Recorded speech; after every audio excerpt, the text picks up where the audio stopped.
নমস্কার। এখন তো টিভি বা রেডিও খুললে বা খবরের কাগজে চোখ বোলালেই দেখা যাচ্ছে যে ওয়াক অফ নিয়ে বিভিন্ন জায়গাতে অসন্তোষ। এই অসন্তোষের কারণ কি? গত 2 এপ্রিল লোকসভাতে ওয়াক অফ বিল পাস হয়েছে 288 বিরুদ্ধে 232 ভোটে। আর গত 3রা এপ্রিল রাজ্যসভায় এটা পাস হয়েছে 128-95 ভোটে। বোঝাই যাচ্ছে যে ভালো রকম প্রতিদ্বন্দ্বিতা হয়েছে। এই যে প্রতিদ্বন্দ্বিতা হলো, এর কারণটা কি? তাই এই সমস্ত এর বিরোধের কারণটাই বা কি, এটা বোঝার জন্য কথা বলেছিলাম প্রখ্যাত আইনজীবী বিকাশ রঞ্জন ভট্টাচার্যর সঙ্গে। তিনি কি বললেন একটু শোনা যাক। নমস্কার বিকাশবাবু, ক্যাম্পাস প্লাস চ্যানেলে আপনাকে স্বাগত জানাই। আচ্ছা, এই যে এখন ওয়াক অফ অ্যামেন্ডমেন্ট অ্যাক্ট 2025 যে চালু হয়েছে, এই আইনটা বোঝার জন্য আগে গোটা 2-3 টার্মের অর্থটা আপনার কাছে একটু জেনে নেওয়ার চেষ্টা করব। যেমন ওয়াক অফ, ওয়াকিফ, মুতাওয়ালি, এই টার্মগুলোর অর্থটা একটু অনুগ্রহ করে বলবেন? ওয়াকিফ মানে যিনি সম্পত্তি দান করছেন, ওয়াকফ মানে হচ্ছে তার দলিল পত্র, আর মোতওয়ালি হচ্ছে ওই সম্পত্তি রক্ষণাবেক্ষণের দায় যাকে দেওয়া হয়।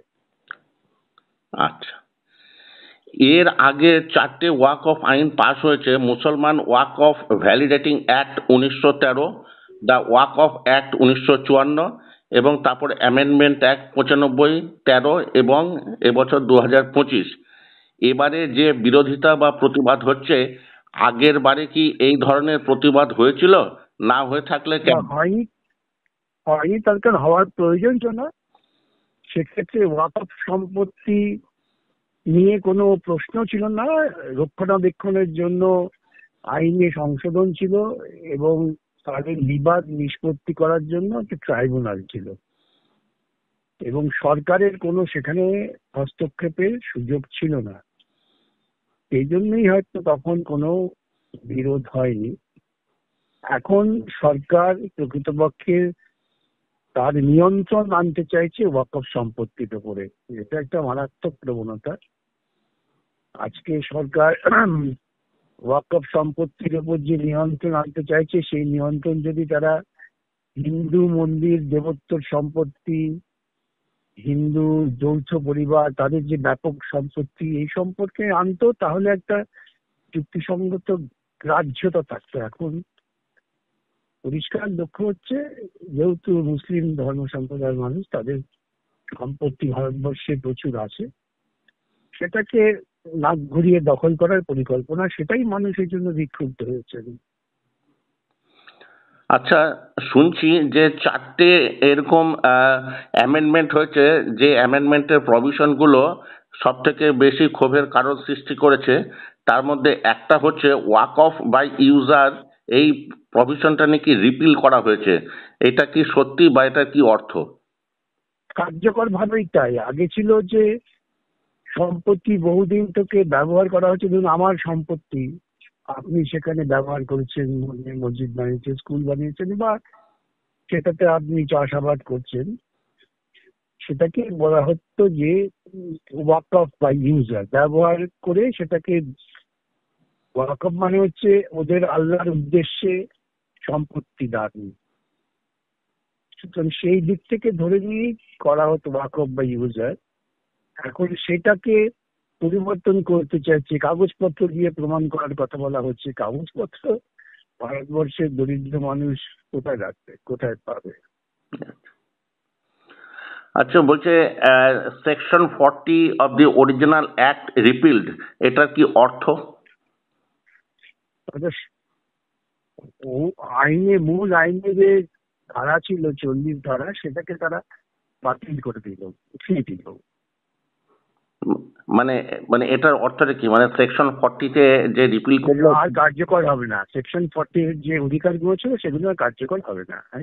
আচ্ছা, আর বলছে যে ওয়াক অফ দানের জন্য একজন ব্যক্তিকে 5 বছরের প্র্যাকটিসিং। হ্যাঁ, এইটাই আরো মারাত্মক ব্যাপার। আমার সম্পত্তি আমি দান করবো, আমাকে কেন প্রমাণ করতে হবে মুসলিম? কারণ যে কেউ সম্পত্তি দান করতে পারে, আগে যা ছিল যে কেউ সম্পত্তি দান করতে পারে, ওয়াক অফ করতে পারেন, অর্থাৎ আল্লাহর উদ্দেশ্যে দান করতে পারেন, কোনো ধর্মীয় বিভাজন ছিল না। এখন হঠাৎ কোত্থেকে এদের মাথায় এলো? এক নম্বর। 2 নম্বর হচ্ছে যে 5 বছর ধরে সে মুসলিম প্র্যাকটিস করছে, এটা কে ঠিক করবে? এটা কালেক্টর ঠিক করবে? এটা সরকার ঠিক করবে? এটা হয় নাকি? আচ্ছা। এ কোথায় ধর্মীয় আচরণ কোনটা পালন করছে, কোনটাকে ধর্মীয় আচরণ তারা বলবেন? এই সমস্ত নির্ধারণ করার প্রয়াসের মধ্যে দিয়ে প্রকৃতপক্ষে একেবারে ধর্মীয় ক্ষেত্রে সরকারের অনুপ্রবেশ ঘটানোর চেষ্টা হচ্ছে। আচ্ছা, ওয়াক অফ বোর্ডে যে কাউন্সিল বা বোর্ডে নন মুসলিম এবং মহিলাদের জন্য সংরক্ষণ করা হয়েছে, এটা সম্পর্কে মানে কি, মানে এটা প্রতিবাদের কেন মুসলিমদের সম্পত্তি সেটা নির্ধারণ করবে অমুসলিমরা কি করে? তাহলে আজকে হিন্দুর যে রাম মন্দির ট্রাস্টে ওরা একজন মুসলমানকে দিক। আপনাদের যুক্তিসঙ্গত ভারতবর্ষ তোরে বাবা। তুমি যদি মনে করো যে ওয়াকফ সম্পত্তি যা ওদের ধর্মীয় আচরণ অনুযায়ী যেটা করাই আল্লাহর উদ্দেশ্যে দিয়েছে বলে দাবি করেন, সেটা নিয়ন্ত্রণ করার জন্য বোধে একজন হিন্দু থাকবেন বা একজন খ্রিস্টান থাকবেন, তাই ঠিক অনুরূপভাবে কেন হিন্দু প্রপার্টির জন্য মুসলমান থাকবে না? আচ্ছা বিকাশবাবু, একটা জিনিস একটু জানতে চাই যে এখন লেটেস্ট ডাটা সিএনবিসি 18-এর ডাটা বলছে যে এখনো পর্যন্ত ভারতে 9.4 lakhs একর অফ ওয়াক অফ ল্যান্ড প্রপার্টি আছে, over across 8.7 lakhs of properties. তো এই যে ভূ সম্পত্তি, এগুলো এখন কিভাবে ব্যবহৃত হয়? ওই ওয়াকফ সম্পত্তি মতোয়ালি তারা ব্যবহার করার ক্ষেত্রে অনেক দুর্নীতি আছে, এই নিয়ে কোনো সন্দেহ নেই। কিন্তু সেই দুর্নীতি দূর করার জন্য যা আইন আছে সেই আইনটাকে ঠিকমতো যদি ব্যবহার করা হতো এবং সেটা মুসলিম সম্প্রদায়ের লোকেরাই করবেন, সেখানে হঠাৎ সরকারের নাক গলাবার প্রশ্ন আসছে থেকে।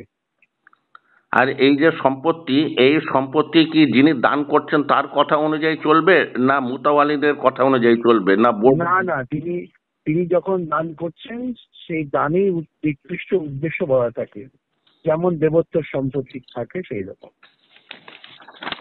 আমার আর দুটো প্রশ্ন আছে। একটা হচ্ছে যে এর আগে ওয়াক অফ সংক্রান্ত যে নানা রকম ডিসপিউট হতো, সেই ডিসপিউট রিজলিউশন সিস্টেম আগে কেমন ছিল, আর এই অ্যামেন্ডমেন্টের পরে কি দাঁড়ালো? ডিসপিউট রেজলিউশন সিস্টেম যা ছিল, ওয়াকফ ট্রাইব্যুনাল ছিল, সেই ওয়াকফ ট্রাইব্যুনালটাকে মুসলিম আইন বা ইসলামিক আইন সম্পর্কে যে সমস্ত অভিজ্ঞ লোক তারা থাকতেন, তারা বিচার করতেন। এখন এই সমস্ত বিধিনিষেধগুলো তুলে দেওয়া হয়েছে। এখন বলা হচ্ছে যদি কেউ ওয়াকফ সম্পত্তি নিয়ে কোনো ডিসপিউট তৈরি করে তাহলে সেটা কালেক্টর ঠিক করবেন। কালেক্টর মানে হচ্ছে আমলা যে সরকার থাকবে সে তার খুশিমতো নিয়োগ করবে। এবং আমলারা কি করতে পারে আমরা দেখেছি, রাম মন্দির ডিসপিউট তৈরি করার পেছনে কালেক্টরদের একটা বিরাট ভূমিকা ছিল। তো সেই জন্য এই সামগ্রিক চিন্তা ভাবনা থেকেই ওরা ধর্মীয় সংখ্যালঘু সম্প্রদায় তারা খুবই শঙ্কিত হয়ে পড়েছেন। আচ্ছা, আর এই যে আচ্ছা আচ্ছা বলুন প্লিজ।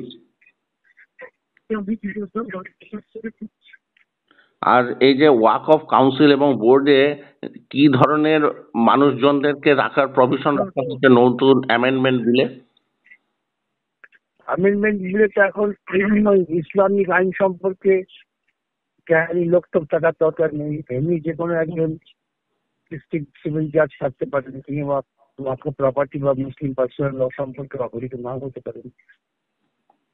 এই সমস্ত অনেক কিছু আনা হয়েছে যার ফলেই এরা এত বেশি ক্ষুব্ধ হয়েছে।